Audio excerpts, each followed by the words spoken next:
slideshow. It's going to be on the 2 screens up at the front.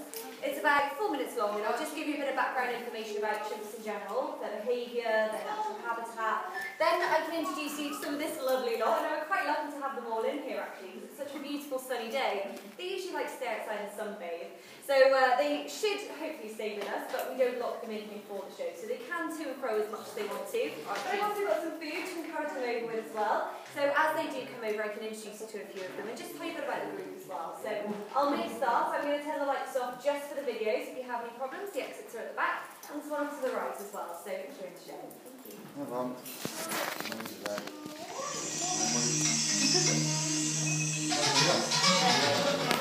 In tropical Africa, there lives a creature that many scientists believe to be man's closest relative in the animal world, the chimpanzee.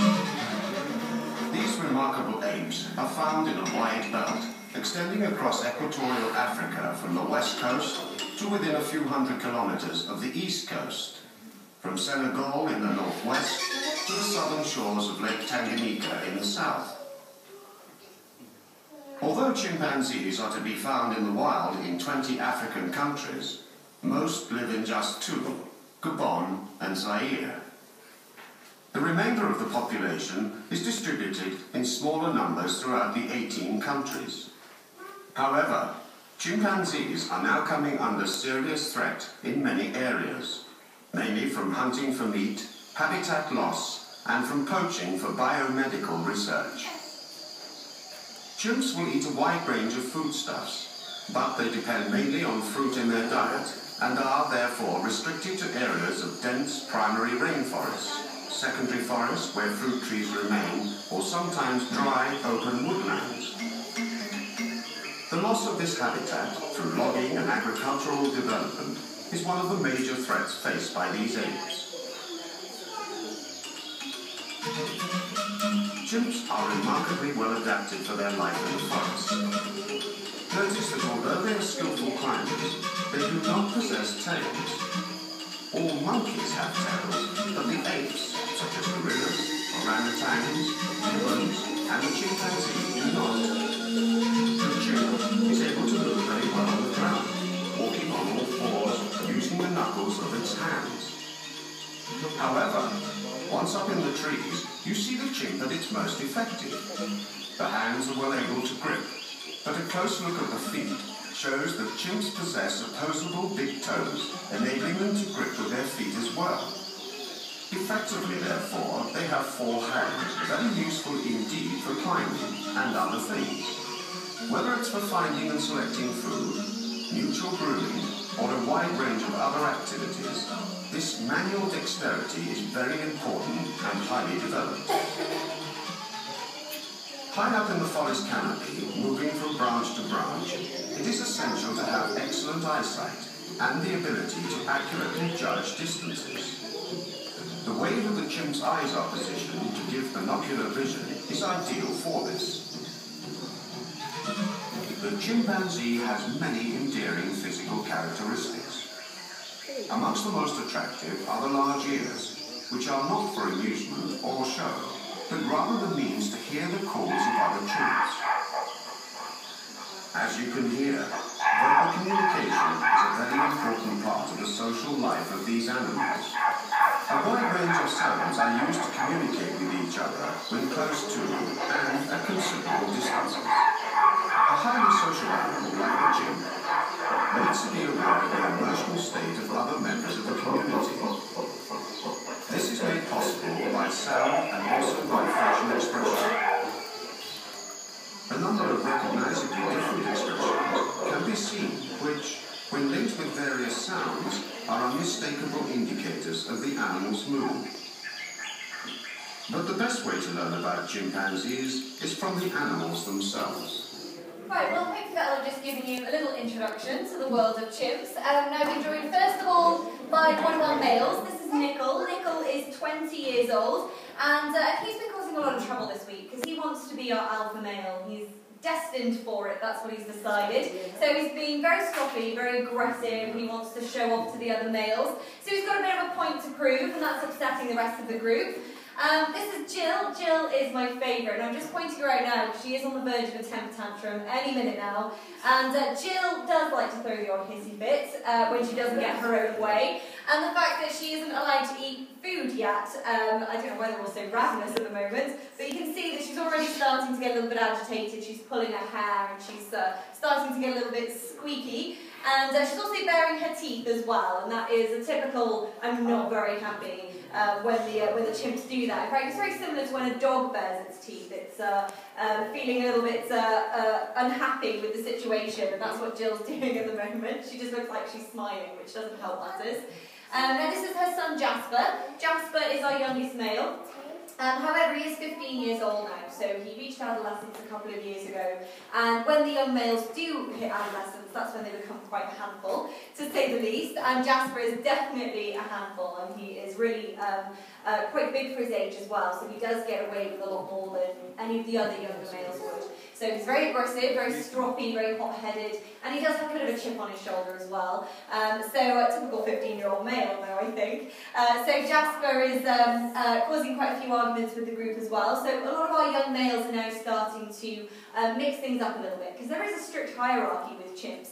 And now they're getting a little bit more confident, a little bit bolder, and of course quite aggressive with it as well. Then that really is shaking things up for the group. But that's a good thing. That's what should happen, and that's what happens with wild chimps as well. It's not all set in stone where they have the alpha male and female forever. It will change, and they are constantly adapting with one another and things like that. So it is a really important part of their life as well. It's just like us, you know, the kids grow up and they leave home, and it's very similar with chimps as well. So it will lead to the odd argument occasionally. Now this is Mabel. Mabel is our oldest member of the group. She's 51, which is a really impressive age for Chim. She looks about twice that though, if I'm honest. She has an age and Jasper bouncing around there. But chimps do get a lot of scarring as they get older, because they do end up in a lot of fights, which leads to a few knocks and scrapes. So Mabel, as a result of that, has ended up looking a little bit older than she actually is. But 51 is a good age, but they can be living for 60, sometimes even 70 years in captivity. So they do have a long lifespan. And it's very similar to ourselves in that respect as well, with the longevity and also the way that they develop to this similar timeline to us.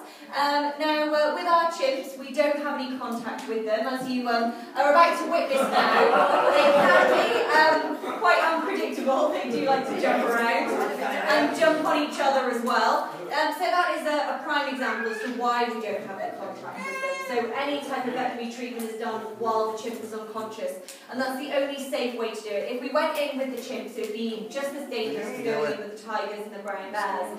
And that concept does surprise a lot of people, because you do tend to associate chimps with being quite friendly and very intelligent and very sociable. But really, you can only go in with chimps when they're a very young age. So when they are 2 or 3 years old, maybe as a push, you can go in with them if they've been separated from the parents for some reason. But really, what's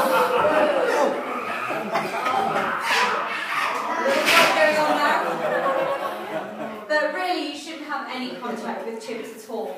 And in fact, the average adult male chimp has a strength of 5 human men put together, which is pretty terrifying and quite a scary thought, really. Here comes Jasper, like he's had a couple of cans of Red Bull today. Now Jasper, because he is the youngest male, he is of course very excitable, very enthusiastic, and he's quite big for his age as well, so he does like to throw his weight around, which is usually quite exciting. However, he's calmed down in the last couple of years or so, because if you rewind back to 2 or 3 years ago, he was uncontrollable and he was really quite terrifying. In fact, we used to end up with a lot of children screaming and crying and leaving the auditorium just because Jasper was single-handedly ruining their day.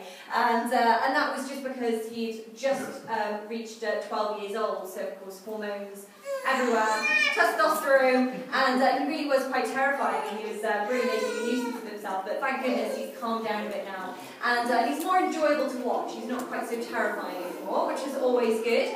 But don't worry about the chimps that have missed out on food at the moment. There has only been certain chimps eating, mainly Jill. But when we feed them in the show, it is just a snack. So if any of them miss out, they're not going to go hungry for the day. In fact, they get lots of feeds throughout the day, so we're quite lucky that they do come in here for this very small treat. But the majority of what they eat is fresh produce. I'd say about 70% of their diet is fresh fruit and vegetables, but they do need meat in their diet as well. They also eat insects, and we also give them these biscuits as well, which are rich in protein. And we add dried fruit, seeds and nuts to it as well, because out there in the wild, they are quite opportunistic feeders, and they will eat pretty much whatever they can come across. So they will need meat in their diets, but it's not as important as other animals would need it, but they will eat pretty much anything, which is always really good fun when it comes to feeding them, because we can give them anything and everything. We give them chili peppers, we give them cloves of garlic, we give them onions and sprouts. They really do love different tastes, textures and smells, and it's same with fruit as well, so as much variety the better. But I guess I will leave that there. Thank you very much for coming along. I hope you enjoyed meeting some of our group here today. Sorry not all of them have come over, but you can stay in here for as long as you want to and carry on watching them. But you can also see them at various viewing windows outside as well, and I imagine there will be sunbathing after this too. But we have got our bird display starting at 3 o'clock this afternoon, so we're going to be flying a few of our birds of prey and our parrots. We're also going to be bringing our penguins out for their parade, which is always very sweet. And then we're training the sea lions straight after that, so there are a few shows starting this afternoon. So we'd love you to join us for those as well, and do enjoy the rest of your day.